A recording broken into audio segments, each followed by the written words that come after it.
And there we go. We are back again for another episode of Friday Night Counterattack. And this week, you've probably already got one episode come out already with the excellent Tony Afoke from TalkSport previewing the World Cup. But the World Cup is out and we needed to do a reactionary podcast because there has been some breaking news. And this breaking news has come all the way from Senegal. So before we introduce our breaking news, got to introduce our guest. So literally one of my favorite guys ever from South London, probably because I don't know many people from South London. So it's just the fact that I have to introduce him as my South London friend who is pretty good at Footgolfer as well, and an excellent podcaster and a very nice person as well to chat football with. So Zim, thank you very much for joining us on the podcast again, my friend. How are you doing today? I'm very well, thank you. Thank you for having me. I like the backhanded compliment as well. I take There's it no because... backhandedness with me. There's no backhandedness with me at all. When do I do that? I know it comes from a pure place. That's the thing. I can't even be mad at it. It's obviously there's a small sample size in South London, but yeah, that you can only go with what you know, innit? So it's true. I'm too used to being comfortable in North London and then somehow moving to Stoke and still never going to South London at all, which is crazy. Still haven't been for a while to South London, which is a big while away. But no, obviously the host of one of the co-hosts of Away Games podcast, and we haven't seen you for a while. But why is that? When are we seeing you?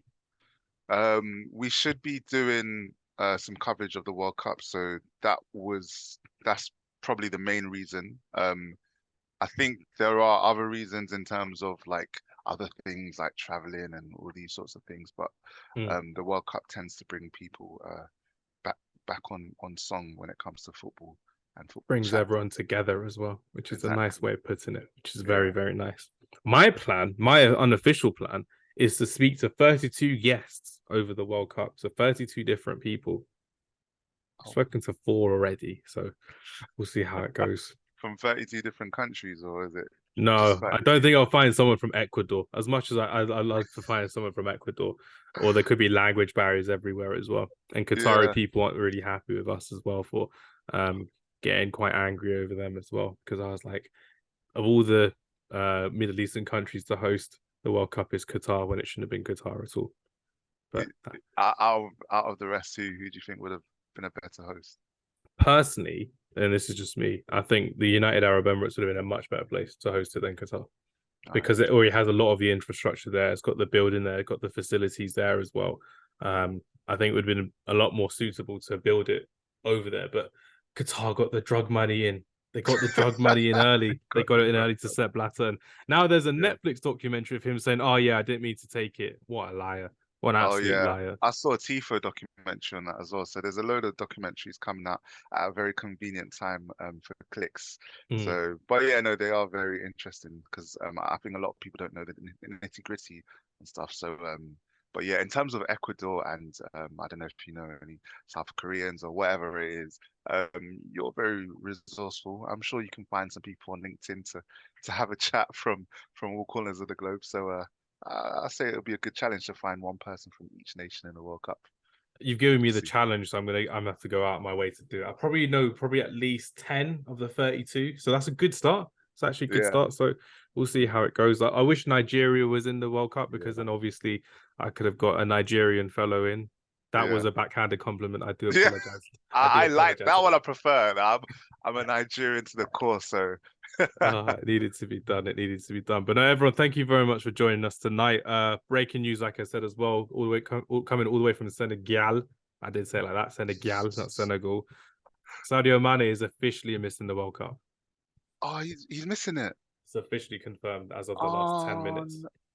Oh no!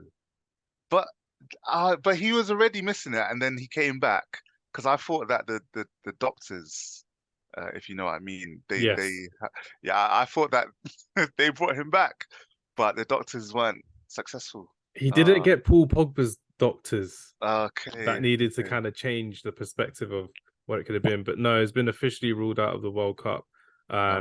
It was confirmed literally just 10 minutes ago from the official communications from from then as well, which is crazy. Oh, But that's so sad. I'm supporting them, and that's a big, I'm not expecting them to win, but the most talented player on the team. It's a big blow. definitely. I mean, he's a generational talent, Sadio Mane, as well. And we say it for a lot of players, but he genuinely is. The fact that he's done so much for his country, the fact that you and I had the opportunity to watch the African Cup of Nations together on a watch along as well, and actually watch the penalty shootout where Sadio Mane won the African Cup of Nations for Senegal at the time as well. It's incredible to see what he's done for his nation, and incredible to see how well Senegal have done. And it's going to be quite worrying to see how they actually qualify past the group stage now, because they have a very good team, but they are very reliant on Sadio Mane's goals, his assists, his pressing from the front as well, which he tends to do, in his leadership all throughout the tournament as well. And Ecuador could maybe even sneak in a secondary position as well. We never know of how group stages go. So did he travel with the team though? he traveled, and then it was like a last minute call. It's like, yeah, he's definitely not going to be ready. I mean, even if I was Senegal, and this is just me, this is literally just me, just keep him for maybe the round of 16, keep him there for morale. Yeah. Do one of those ones where it's like, just in case he can recover. But wasn't the case, unfortunately, and really sad to see. And normally I couldn't care less about injuries. I really couldn't. But with Sadio Mane, for everything he's done this year for Senegal, and for himself as well, it goes to show how well Senegal will have to do to compete at this World Cup.